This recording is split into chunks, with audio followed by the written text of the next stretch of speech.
అందరికీ నమస్కారం అండి.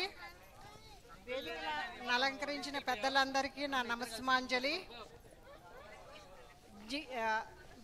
విజయవాడ ఉత్సవ్ ఎంపీ గారు చెప్పారండి. మీకు అందరికీ విజయవాడ ఉత్సవ్ అని ఒకసారి గట్టిగా అంటారా? విజయవాడ ఉత్సవ్, అది ఆయన ఆలోచన ఇది కార్యరూపం దాల్చిందండి. సమయభావం వల్ల వచ్చే సంవత్సరం ఇంకా బాగా జరుగుతుందని నేను ఆశిస్తున్నాను. అలాగే జిజ్ఞాస సంస్థ తోడ్పాటుతో వాళ్ళు మొత్తము దీనికి 2000 మంది ఎంట్రీ అవ్వటం జరిగిందండి.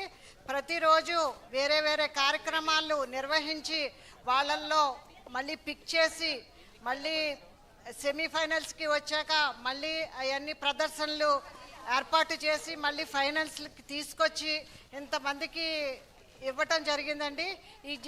దీంట్లో 5 సంవత్సరాల బాలికల నుంచి 60 సంవత్సరాల వరకు అందరూ పాల్గొనటం జరిగింది.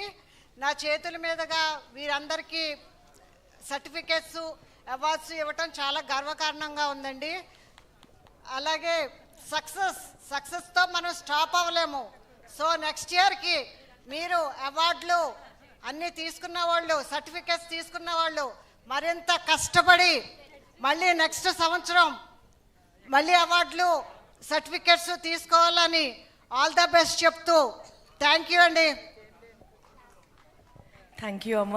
మీ ఆశీర్వాదం మాకు ఎవ్రీ ఇయర్ ఉండాలని మనస్ఫూర్తిగా కోరుకుంటూ విచ్చేసినందుకు ధన్యవాదాలు. ఐ రిక్వెస్ట్ మాజీ జెడ్పీటీసీ చైర్మన్ గద్దే అనురాధ గారిని కూడా సభను ఉద్దేశించి మాట్లాడాల్సిందిగా కోరుకుంటున్నాం.